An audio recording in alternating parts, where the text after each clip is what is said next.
Hi everyone, welcome back to the club. We're finally able to reopen, which is really wonderful news. So I just wanted to very quickly take you through some of the things that we need to be aware of when you come back down to the club. We have a COVID safe plan which will be circulated to you all, so hopefully you get a chance to read this before you come down. It is a few pages long, but you just need to be aware of what the club's COVID safe plan is and what all the requirements for being here at the club are. So it's very similar to the last time that we reopened, except we can now row in crew boats, which is great news. So that just brings a couple of extra things that we need to be aware of. So there are sanitation stations at each entry to the boat bay. So there's one here inside the club rooms, and there's also one inside the door near the oars that I'll show you in a minute. So there is hand sanitizer, there are disinfectant wipes, there are disposable face masks, and disinfectant spray for all of the various things that you're going to need.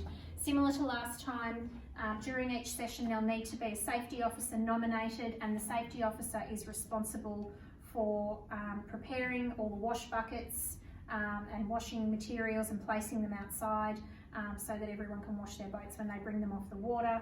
Managing COX boxes, which includes wiping them down before and after use, which is, we've got them here set out at the club, inside the club room, so the safety officer can grab those. Wiping down all of the touch points at the end of each session and closing up the club. So again, similar to last time, the whole point of reopening is that rowing is an outdoor sport. So we don't want members congregating inside the club rooms. So come in, dump your stuff and go straight out, or ideally don't come through the club rooms at all. If the door to the shed is open, you can come through that way, and no loitering inside the club rooms. Once again, we've closed everything off. The only thing in here you can access is the bathroom. So we've taped everything off again to reflect that. Okay, so here's the other sanitation station just near the oars. You'll see in the COVID safe plan that we need everyone to make sure that all equipment, everything that's touched, either rowing equipment, COX boxes, touch points in the club, is all disinfected or washed after use. So all equipment that can be washed with soap and water, so boats, oars, you can do that. Anything else, you can use the disinfectant wipes. Rowing Victoria also want us to have the disinfectant spray available, so when you take oars out, if you can spray them and wash them before you bring them back in. We've also got all of the washing equipment set up here for the safety officer to arrange to take outside. The trestles are just behind the singles over there. They can all be set up outside the shed. So boats, oars, everything has to be washed outside the club rooms and outside the boat bay. Okay, so the other thing that you need to know that's different to last time is that you will need to wear masks whenever you're at the club.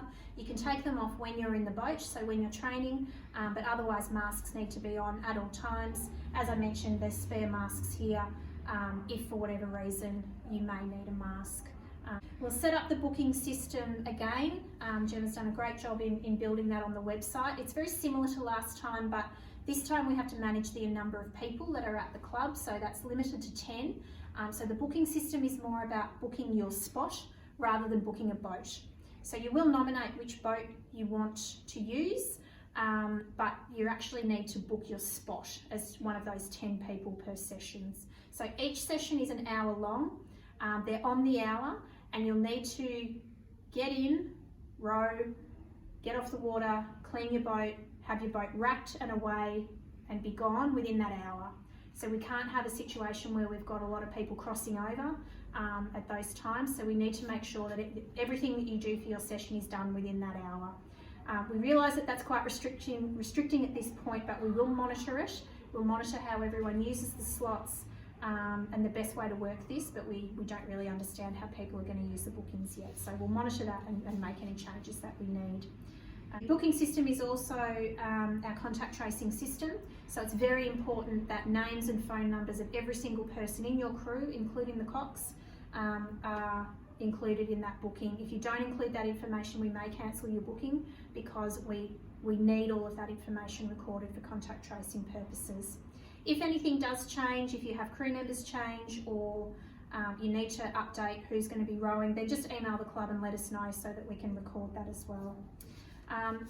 So just in this, these are the measures, I suppose, for the first few weeks. We do expect that hopefully those density limits will change pretty soon, and we might be able to open the club up to more people during those sessions. So do expect that there will be more changes coming. We'll do our best to communicate those with you as clearly and as quickly as possible, and make sure that we can get as many people down here enjoying rowing again as possible. So please make sure your membership is up to date before you want to come down and row, because we can't have anyone whose membership's not paid rowing. You won't be covered by Rowing Victoria's insurance. So we will be monitoring that as well. If you have any questions, of course, please just get in contact with us via the email, or any member of the committee can assist you. And any feedback on how things are working is very welcome as well, and we can then take that into account and make any changes as we go through. So thanks for your time, and enjoy your rowing.